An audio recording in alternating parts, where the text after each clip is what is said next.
Assalamualaikum warahmatullahi wabarakatuh. Baik, di sini saya Andri Fahmi dengan NIM C1C018 ingin mempresentasikan PowerPoint saya tentang akuntansi keperilakuan yang berjudul Pengantar Akuntansi Keperilakuan. Baik, tanpa memperpanjang pembukaan, saya langsung masuk ke intinya.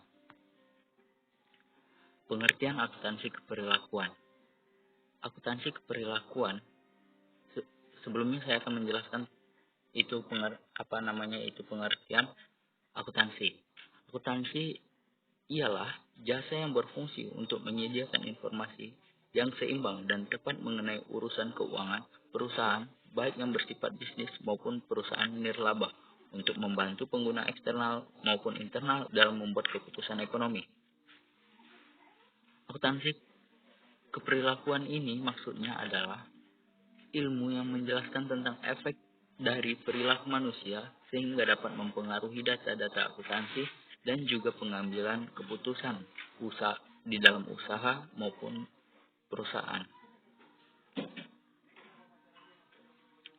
Akuntansi perilaku adalah gabungan dari akuntansi dan ilmu sosial yang berfokus pada pengaruh informasi dan data akuntansi terhadap keputusan bisnis dan perilaku manusia. Pengertian lain dari akuntansi keperilakuan yaitu adalah bagian dari disiplin ilmu akuntansi yang melakukan kajian keterkaitan antara perilaku manusia dan sistem akuntansi dan juga dimensi keperilakuan dari organisasi yang mana manusia dan sistem akuntansi itu berada dan diakui keberadaannya. Binberg dan Schultz mengklasifikasikan riset akuntansi keperilakuan dalam 5 aliran, yaitu pertama adalah 1. Pengendalian manajemen, kemudian yang kedua pemrosesan informasi akuntansi, yang ketiga desain sistem informasi, keempat riset audit, dan kelima sosiologi organisasional.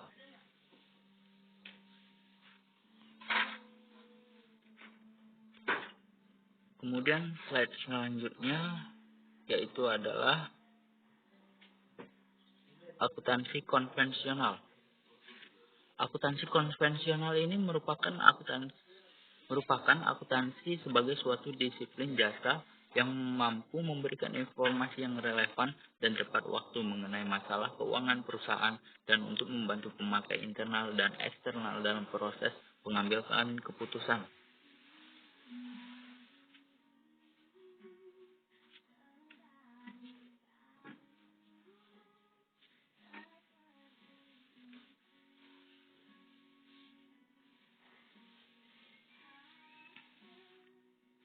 Informasi keuangan di dalam akuntansi konvensional ini melalui pelaporan keuangan sebagai hasil dari sistem informasi keuangan memiliki tujuan yang beberapa di antaranya, yaitu adalah 1. Menyediakan informasi laporan keuangan. 1. Yaitu adalah pengambilan keputusan. Pengambilan keputusan oleh para investor. Bagian akuntansi keperilakuan di sini adalah menyediakan informasi laporan keuangan yang dapat dipercaya dan bermanfaat bagi investor serta kreditor sebagai dasar pengambilan keputusan dan pemberian kredit agar mereka tidak salah dalam mengambil keputusan. Kemudian yaitu adalah sumber ekonomi. Tugas atau tujuannya yaitu adalah menyediakan informasi mengenai keuangan perusahaan dengan menunjukkan sumber-sumber ekonomi atau kekayaan perusahaan serta asal dari kekayaan tersebut dan bagaimana cara mendapatkan sumber ekonomi tersebut. Kemudian yang ketiga adalah kinerja. Tujuannya itu adalah menyediakan informasi keuangan yang dapat menunjukkan kinerja perusahaan dalam menghasilkan laba, apakah itu akan rugi atau untung di masa yang akan datang. Kemudian yang keempat, melunasi hutang. Tujuannya yaitu adalah menyediakan informasi keuangan yang dapat menunjukkan kemampuan perusahaan dalam melunasi utang-utangnya. Kemudian selanjutnya yaitu adalah sumber dana. Tujuannya itu adalah menyediakan informasi keuangan yang dapat menunjukkan sumber-sumber pendanaan perusahaan. Dari mana modal perusahaan itu didapat, maupun sumber-sumber dana yang diperoleh. Kemudian yang terakhir yaitu adalah arus kas. Tujuannya yaitu menyediakan informasi keuangan yang dapat membantu para pemakai dalam memperkirakan arus kas masuk ke dalam perusahaan. Baik, kita lanjut ke akuntansi sebagai sistem informasi.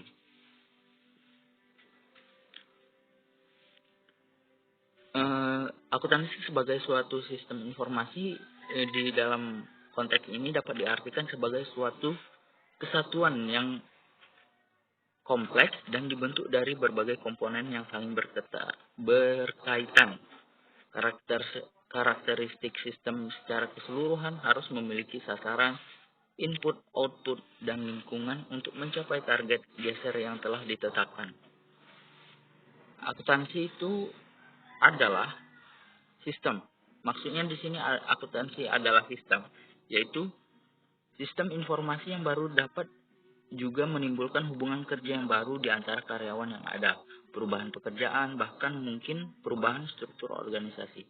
Dukungan manajemen puncak merupakan satu faktor penting yang dapat menentukan efektivitas penerimaan sistem informasi dalam organisasi.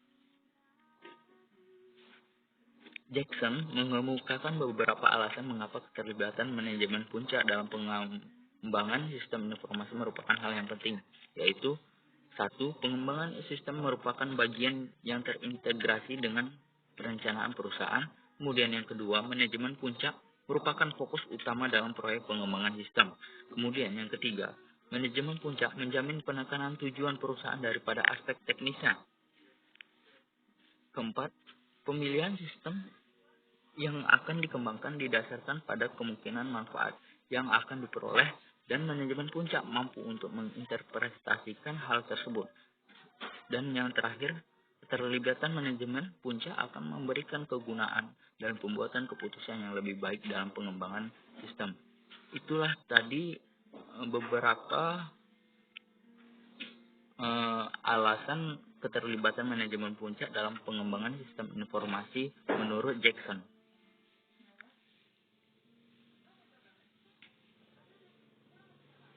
Kemudian kita masuk akuntansi adalah informasi. Maksudnya di sini akuntansi dapat dipandang sebagai suatu informasi. Perusahaan harus berupaya untuk mengoptimalkan peran informasi ini untuk mencapai tujuannya.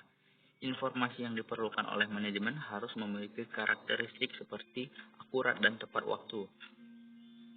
Tersedianya informasi secara tepat, relevan, dan lengkap lebih dikarenakan adanya kebutuhan yang sangat dirasakan oleh masing-masing unit bisnis untuk mendapatkan posisi keunggulan kompetitif. Agar proyek pengembangan sistem informasi tidak sia-sia, perlu dipahami tahapan-tahapan dalam pengembangan sistem tersebut seperti yang diutarakan oleh Bodnar dan Hopwood, yaitu pertama, perencanaan dan analisis sistem yang meliputi formulasi dan evaluasi solusi-solusi masalah sistem dan penekanannya pada tujuan keseluruhan sistem. Yang kedua, perencanaan sistem yaitu proses menspesifikasikan rincian solusi yang dipilih oleh proses analisis sistem. Yang ketiga atau yang terakhir, implementasi sistem yaitu proses menempatkan rancangan prosedur dan metode baru atau revisi ke dalam operasi.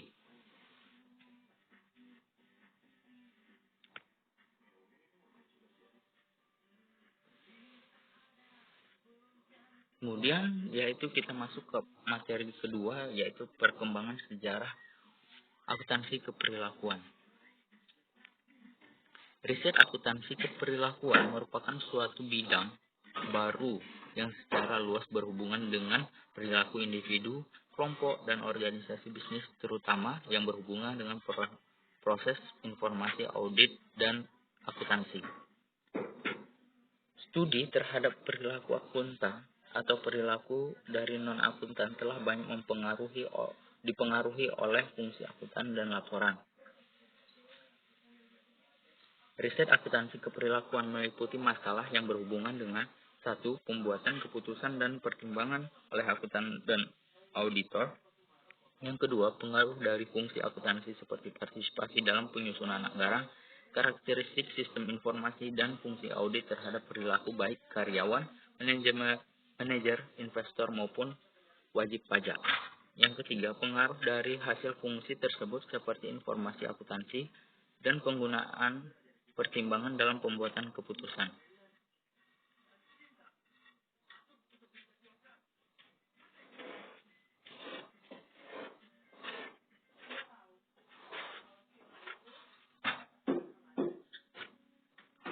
Baik.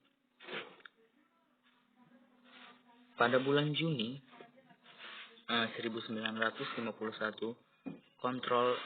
Controller Chief Foundation of America mensponsori suatu riset untuk menyelidiki dampak anggaran terhadap manusia. Sejumlah penjelasan dan kesimpulan dari hasil riset mengenai perangkap keperilakuan dan pada anggaran dan pembuatan anggaran dalam banyak pemikiran masih bersifat sementara, dan oleh karena itu masih perlu disempurnakan. Paradigma riset perilaku yang dilakukan oleh Stedry dalam disertainya telah menggali pengaruh anggaran motivasional dengan menggunakan suatu eksperimen analog.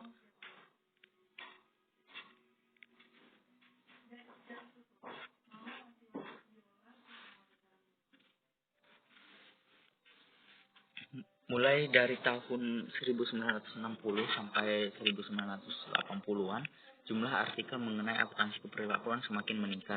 Artikel pertama menggambarkan mengenai akuntansi keperilakuan, sementara artikel selanjutnya membahas mengenai teori dan konsep ilmu pengetahuan keperilakuan dan kaitannya dengan akuntansi, serta implikasinya bagi prinsip-prinsip akuntansi dan praktisnya. Pertumbuhan studi akuntansi keperilakuan mulai muncul dan berkembang, terutama diprakarsai oleh akademisi profesi akuntan. Penggabungan aspek-aspek perilaku pada akuntansi menunjukkan adanya pertumbuhan minat dan bakat akan bidang riset ini.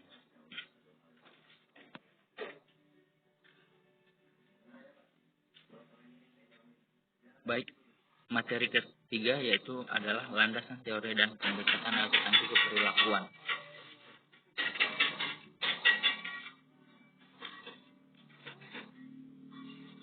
Landasan teori dan pendekatan akuntansi keperilakuan terbagi dua, yaitu dari pendekatan normatif ke deskriptif dan dari pendekatan universal ke pendekatan kontingensi.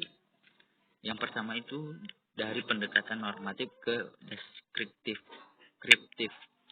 Pada awal perkembangannya, desain riset dalam bidang akuntansi manajemen masih sangat sederhana, yaitu hanya memfokuskan pada masalah-masalah perhitungan harga pokok. Seiring dengan perkembangan teknologi, produksi permasalahan riset diperluas dengan diangkatnya topik mengenai penyusunan anggaran, akuntansi pertanggungjawaban, dan masalah harga transfer. Meskipun demikian, berbagai riset tersebut masih normatif.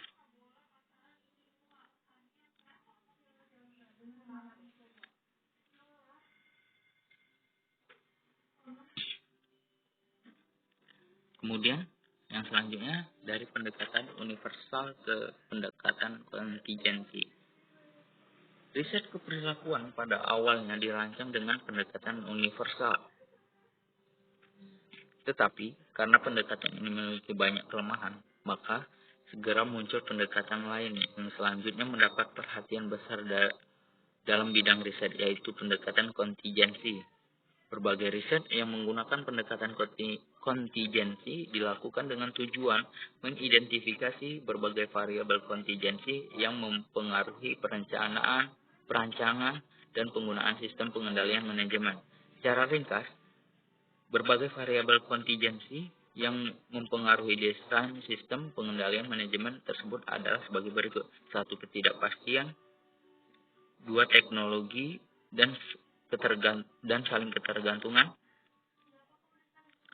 3. Industri, perusahaan, dan unit variabel seperti kendala masuk ke dalam industri, rasio konsentrasi, dan ukuran perusahaan. 4.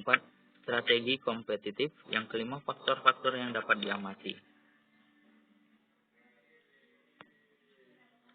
Itulah yang dapat saya sampaikan dalam PowerPoint saya. Saya minta maaf kalau ada kesalahan dalam pengucapan, baik itu yang disengaja maupun tidak disengaja. Saya akhiri. Wabillahi taufiq wal hidayah. Wassalamualaikum warahmatullahi wabarakatuh.